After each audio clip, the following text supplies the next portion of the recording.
Too fat for any wedding dress? Seamstress refused mountain man, wrapped her in fur. Too fat for any wedding dress? The seamstress said, loud enough for the mirrors to echo it back at her. Laughter scattered like broken glass across the shop as Adelaide Fletcher stood on the fitting pedestal in nothing but her chemise and a hope she'd paid for in advance.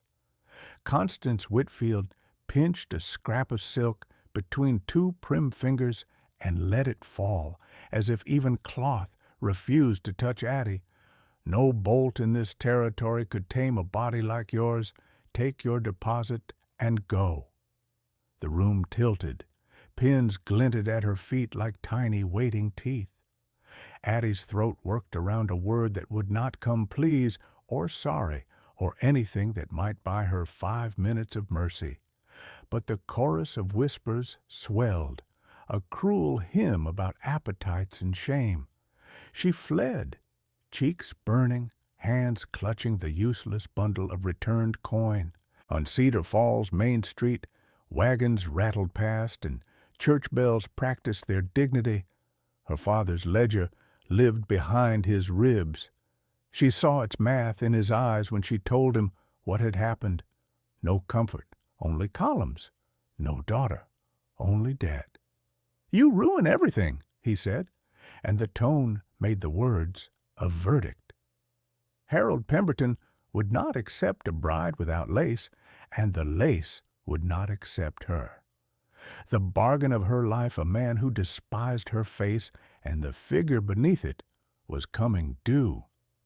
If you're listening to this from a different corner of the world, Hanoi or Hamburg, Montana or Mumbai, tell me where you are right now. Because shame sounds the same in every language, and tonight it drove Addie Fletcher to her window with a small purse and a larger ache. She ran, past fences and fences of judgment, into pine black, dark, and creek cold air. Following the thin white road, the moon laid down. By dawn, her lungs were tender and her feet a prayer. She knelt to drink from a mountain stream, the water bright as forgiveness. Hoofbeats answered. Out of the timber walked a man who seemed carved by it, broad-shouldered braided hair, eyes that kept their own counsel. Isaiah Blackwood reined in and took her in without flinching. "Miss," he said, voice low as a wood smoke vow, "tell me who tried to break you." The morning light found Adelaide Fletcher crouched beside the creek, her dress torn, her curls damp with mist and tears. The mountain air nipped at her skin, yet the humiliation from the day before still burned hotter than any fire. Isaiah Zay Blackwood dismounted his horse, the ground quiet beneath his boots. He was a man molded by solitude, tall, steady, and carrying the silence of the wilderness like armor. His coat was worn, his hands scarred, his eyes unreadable, but there was a gentleness there, buried deep beneath the rugged shell. Addie tried to rise, but exhaustion and shame held her down. "Please," she whispered, "I didn't steal anything. I just couldn't stay." Zay didn't move closer, only set down his saddlebag and knelt a few paces away. "Then you're safe now," he said simply. "No one comes this far up unless they're running from something." For the first time in days, Addie felt her heart slow. His voice wasn't filled with pity, only understanding. She told him everything, about the arranged marriage, about the seamstress's cruel laughter, about her father's debt, and his words that cut deeper than knives. Zay listened without interrupting. When she finished, he said, "You were right to leave. No woman owes herself to a bargain. Come with me. I'll give you food and a roof until you decide where you're headed next." Addie hesitated. "Why help me? You don't even know me." A small smile tugged at his lips. "Maybe I don't need to. Sometimes it's enough to know what pain looks like." He extended a calloused hand. She placed hers in it, trembling, and he lifted her gently onto his horse. The touch was firm, but careful, the kind that asked for nothing.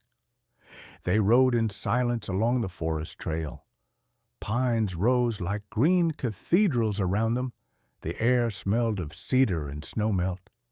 Zay guided the horse with one hand, steady and sure, his presence grounding her in a world that had always felt tilted against her. As they ascended the mountain, Addie dared to glance at him. There was a stillness about him, not coldness, but the kind of quiet that had learned to live without needing to prove itself. She realized he wasn't just strong, he was safe. By the time they reached the ridge, the sun was low and the valley below glowed like amber glass. A log cabin stood there solid, unpretentious, with smoke curling from the chimney. Zay stopped the horse and helped her down. "This is my home," he said. "You'll have your own room, and no one here will mock you for how much space you take up." Addie blinked back tears she hadn't meant to shed.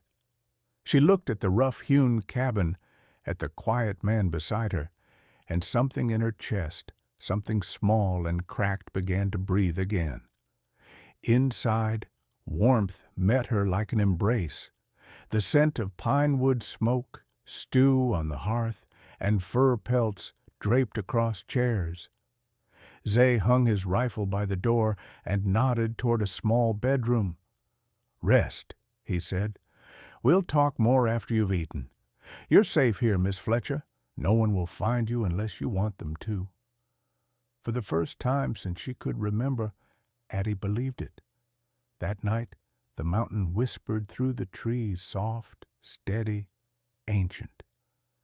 Addie lay awake under a quilt that smelled faintly of pine and smoke, listening to the rhythm of the wind and the faint crackle of the fire in the next room. For the first time in her life, silence didn't feel like punishment. It felt like peace, trying to find her. When dawn came, she found Zay already outside, chopping wood. His movements were precise, patient, every strike splitting the logs cleanly, the muscles of his arms moving beneath the leather of his coat. Addie hesitated at the door, clutching her borrowed shawl. He looked up and nodded. "Morning," he said. "There's stew on the stove. Eat while it's warm." Addie hadn't eaten since yesterday morning, and the smell of venison and herbs made her dizzy. She sat by the hearth, eating slowly, every bite tasting like survival. Zay didn't speak much, but his presence filled the room steady as the mountain itself. Later, he saddled the horse again. "I need to ride down the trail to check my traps," he said. "You can come, if you're strong enough." "I am," she said, though her legs trembled when she stood. They rode together through the forest, a ribbon of soundless green, dappled sunlight cutting across their path. The air was cool and smelled of sap and wild mint. Every now and then, Zay would point something out: claw marks on a birch tree, the fresh tracks of a deer, the call of a distant eagle. Addie listened with quiet wonder. In the town, her life had been confined to rooms full of judgment, the narrow aisles of dress shops, the suffocating walls of her father's house. But here, the world stretched wide and wild, and for the first time, she felt her lungs fill completely. At midday, they stopped by a stream where the water ran clear over smooth stones. Zay handed her a tin cup of cold water and a small piece of cornbread from his pack. "Why do you live up here alone?" she asked after a long silence. He leaned against a tree, arms crossed. "Because people talk too much down there," he said simply. Then, after a moment, he added, "My mother was part Crow. My father was a white trapper. The town didn't know what to do with me. so I stopped asking it to." Addie lowered her eyes. "They called me a disgrace, too," she murmured. "Too fat for beauty, too plain for love." Zay turned his gaze toward her calm, unflinching. "They were wrong about me," he said, "and I'm willing to bet they're wrong about you, too." Something warm stirred in her chest, fragile, uncertain, but real. As the sun began to dip, they rode home in comfortable silence. The forest glowed gold, and the mountain shadows stretched long behind them. Addie found herself studying the back of Zay's shoulders, the way he always glanced around as if protecting her without needing to say it. That night, after dinner, Zay added another log to the fire and gestured to the chair across from him. "You can stay as long as you need," he said, "but know this up here, no one will ever call you too much again." Addie's eyes shimmered in the firelight. "Then maybe," she whispered, "I'll stay until I learn to believe that." The days that followed unfolded like pages of a quiet, healing story. Addie learned the rhythm of mountain life, the language of wind through pine, the soft percussion of rain on the cabin roof, the scent of stew simmering while wood crackled in the hearth. At first, she moved timidly, afraid to take up space even in this safe place. She swept the floors when Zay was gone, mended old shirts, and gathered wild flowers to brighten the rough wooden table. She was still the woman who had been laughed out of a seamstress's shop, but with every sunrise, that version of her began to fade like smoke into the treetops. Zay never once commented on her size, her clumsiness, or the way her hands trembled when she tried new things. When she spilled flour while baking, he only said, "Flour's meant to fall, means there's something cooking." When she burned the first batch of biscuits, he smiled. Every fire's got to learn what heat feels like. He worked long hours at his forge and in his trapline shed, repairing tools, softening hides, crafting things with patience that seemed almost holy. Addie sometimes watched him from the doorway, the gleam of sweat on his temples, the slow focus in his hands, and wondered what kind of man built strength without cruelty. One evening, as dusk bled into blue, Zay came in carrying a small rabbit and a bundle of herbs. "You've done enough chores for a lifetime, Addie," he said, handing her a chair. "Let me cook tonight." They ate by lamplight. The meal was simple roasted rabbit, potatoes, and bread, but it was the first time Addie had eaten without hearing judgment in the air. Zay broke the bread in half and offered it to her before taking any for himself. When she thanked him, he said, "You don't thank a man for respect. It's what he owes you by being human." The words hit her harder than she expected. No one had ever spoken to her like that. Not her father, not the men in town, not even the friends who pretended kindness out of pity. In the evenings, she began to hum while she worked soft tunes from her childhood, songs her mother used to sing. Zay would sometimes listen in silence, sometimes join with a deep, low hum that turned the cabin into a place of music instead of memory. Weeks passed. Snow came early that year, wrapping the cabin in white. Addie learned to stoke the fire, to carry logs, to mend leather, even to aim the rifle when wolves came too close to the chickens Zay kept behind the shed. He showed her how to walk quietly on snow, how to read the sky for weather, how to move through the wild without fear. "You don't fight the mountain," he told her one morning as frost glittered on the pines. "You listen to it. It'll tell you what it needs." She smiled faintly. Maybe people work the same way. He looked at her for a long time before nodding. Maybe they do, but not many know how to listen. One evening, while sewing near the fire, Addie caught him watching her. His gaze wasn't hungry or judging, it was steady, reverent, as if he saw something sacred where the world had only seen excess. She blushed, looked away, and the silence between them deepened, not awkward, but charged with a quiet tenderness neither dared to name. That night, as the storm howled outside, Zay brought her an extra fur blanket.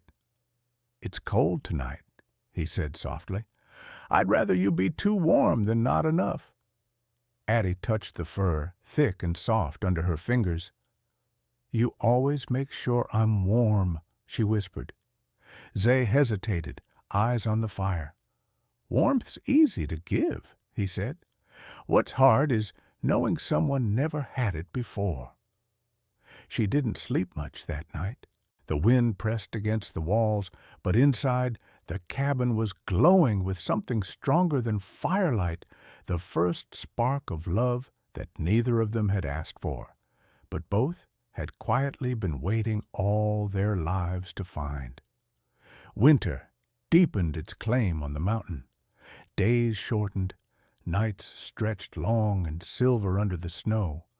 For Addie, those weeks were the gentlest of her life, mornings spent beside the fire with coffee and bread, afternoons mending Zay's shirts or helping dry hides in the shed, evenings where the air filled with quiet laughter that neither of them fully understood how to name.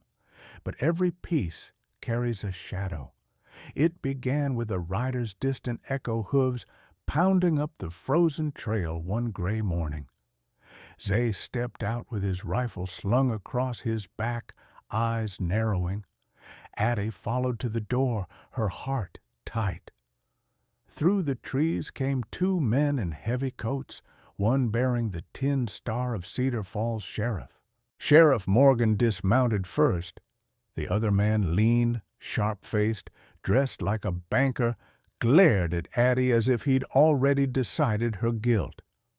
"Miss Fletcher," the sheriff said, removing his hat, "I'm sorry for this, but I've got orders.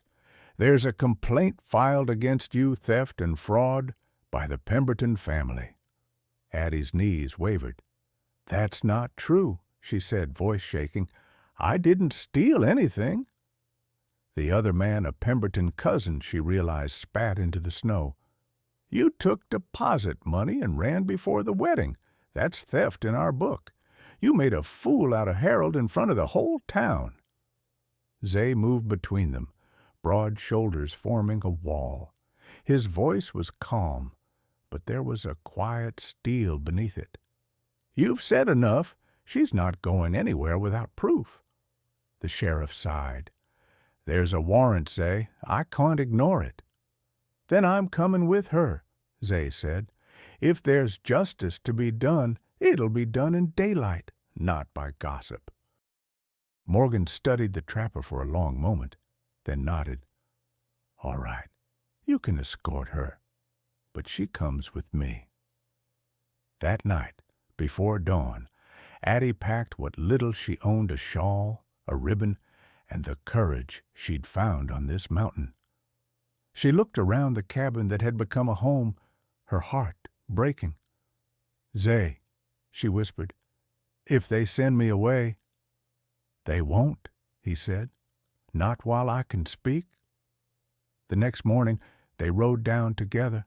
The mountain loomed behind them, silent witness to everything they'd built and might lose. Addie held her head high, even when villagers stared as she walked through Cedar Falls again, whispers trailing like thorns.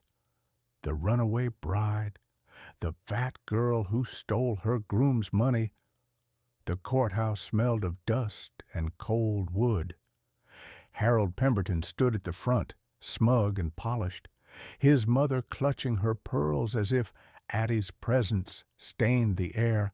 He told his story, every lie wrapped in false virtue, that Addie had agreed to marry him, had taken gifts and gold, then disappeared out of greed and shame. When it was her turn, Addie tried to speak, but her voice broke. Then Zay stepped forward. He placed a leather pouch on the judge's table, Addie's return deposit, untouched, alongside statements from the townsfolk who had seen how she'd been mocked and humiliated at the seamstress's shop. "This woman didn't run with money," he said, his voice low and fierce. "She ran from cruelty. You call that a crime?" The judge's gavel struck once, sharp as thunder. "Enough. The court sees no evidence of theft. Case dismissed." Gasps filled the room. Harold's face flushed red with fury. But Addie wasn't looking at him. She was looking at Zay, the man who had stood beside her when everyone else turned away. Outside the courthouse, the wind picked up, scattering flakes of snow around them. Addie's lips trembled. "I don't know how to thank you." Zay adjusted his hat, eyes softening. "Don't thank me. Just come home." But that word home struck something deep because, for the first time, Addie understood that her heart had already chosen one. They left the courthouse as the last flakes of snow drifted through the air. Addie wanted nothing more than to return to the quiet of the mountain, but peace never comes so easily to those who've defied the world's judgment. By the time they reached the edge of Cedar Falls, Harold Pemberton was waiting, his pride too wounded to let her go. He stood with two hired men beside the hitching post outside the saloon, his expression twisted with anger and humiliation. "Running to your mountain savage now?" he sneered as Addie and Zay approached. "Didn't take long for you to show your true colors. Guess I should have known no decent man would want you, so you found yourself one from the wild." Zay's jaw tightened, but his voice remained calm. "Watch your words, Pemberton." Harold stepped forward, puffing up his chest. "She embarrassed me, humiliated my family. You think a backwoods tramp like you can protect her from that? You can't even spell your own name." Addie's heart pounded. She had spent her life shrinking under insults like those, but not anymore. Not after learning what respect sounded like, what safety felt like. She stepped in front of Zay. "You've had your say, Harold," she said, her voice trembling but clear. "And I've spent too long letting men like you decide what I'm worth. I'd rather be loved by a man who works with his hands and keeps his word than be chained to one who measures women by fabric and shame." The bystanders fell silent. Harold's face turned crimson. He lunged forward, grabbing her arm, and that's when Zay moved.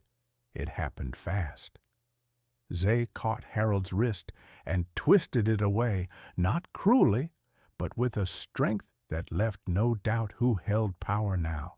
One of Harold's men reached for his gun, but the sheriff's voice cut through the tension. "That's enough," Sheriff Morgan barked. "This town's had its fill of foolish pride and empty threats. Pemberton, go home before I put you in a cell for disturbing the peace." Harold jerked his arm free, glaring at Addie one last time. "You'll regret this," he spat. "When he leaves you to rot in that cabin, you'll wish you'd stayed where you belonged." Zay stepped forward, his tone like iron wrapped in calm.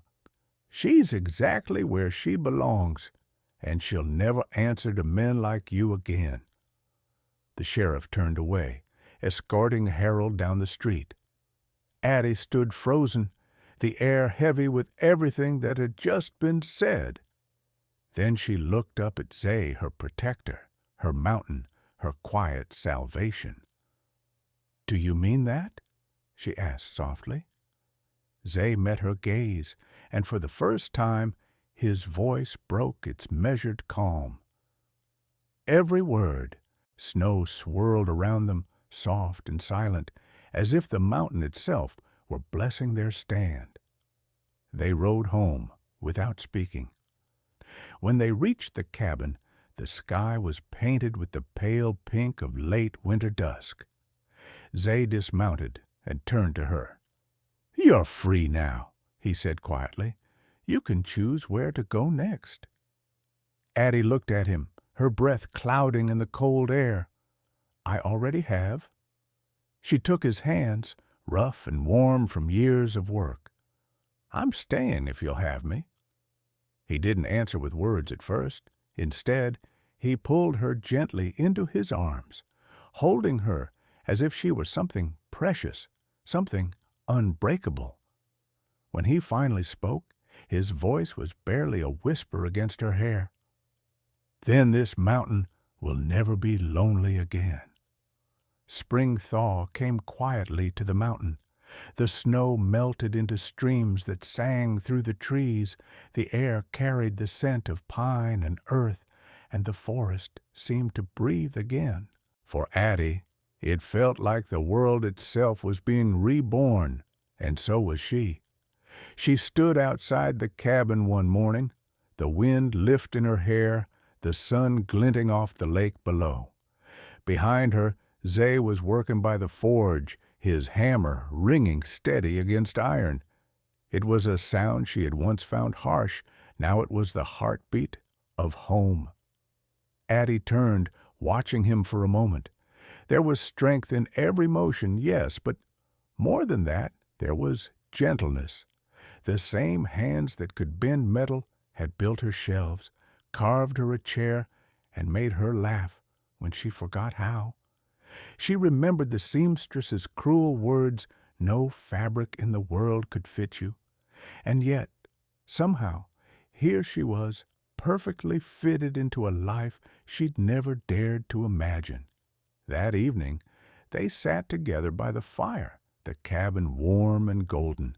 Addie was mending a torn glove.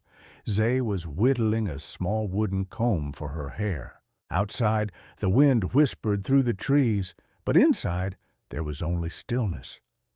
Zay spoke first, his voice low. "When you came here, I thought you'd stay a week, maybe 2. Then I'd wake up one morning and you'd be gone." Addie looked up, smiling softly. "And if I had left?" He paused, setting the carving aside. Then the mountain would have gone quiet again. She reached across the table and took his hand, her fingers tracing the calluses there. "You once said warmth is easy to give," she murmured, "but love that's harder." His thumb brushed against her wrist. "Not any more." The fire popped softly between them, and for a long moment neither spoke. It wasn't the silence of strangers, it was the silence of two people who had found everything they needed without needing to ask.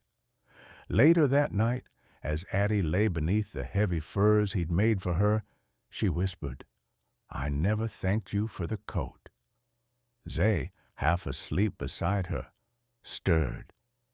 "You already did," he murmured. "Every time you wear it." She smiled in the dark, her eyes glistening with quiet joy. "It feels like armor," she said. "No," he whispered, "it feels like love." Outside, the moon rose over the ridge, pale and full. The lake below shimmered like silver. From the cabin window, two shadows moved together in the glow of firelight, the mountain man and the woman the world once called too much, now perfectly enough for each other. And as the wind swept through the pines, it carried a single truth down to the valley below. Sometimes the life that fits you best isn't stitched from silk or lace. It's built from kindness, respect, and the courage to walk away from cruelty. "You're safe here," Zay whispered before sleep took them both. "It's your home now, if you'll have it." Every story told around a fire has a piece of truth glowing at its heart. Maybe this one reminded you of something you've lived through, the laughter that cut too deep, the promises that turned to shame, or the moment you finally decided to walk away and choose yourself. Addie Fletcher's story isn't just about a woman finding love on a mountain. It's about reclaiming dignity after the world tries to take it from you. It's about the kind of strength that grows quietly like roots under snow until spring melts everything falls away. If you're listening to this right now, wherever you are, maybe in a city apartment, maybe in a farmhouse, maybe halfway across the world, remember this. You're not too much, too soft, too strange, or too late. The right person, the right place, the right life will never make you smaller to fit inside it. When Zay wrapped Addie in that fur coat, he wasn't just giving her warmth, he was giving her proof that love doesn't measure, it makes space. That's what every heart deserves. Tell me where you're listening from tonight, which country, which corner of the world, because stories like this travel farther than we ever could. And if you still believe in love that heals instead of wounds, love that protects instead of controls, don't scroll away. The next story is for you.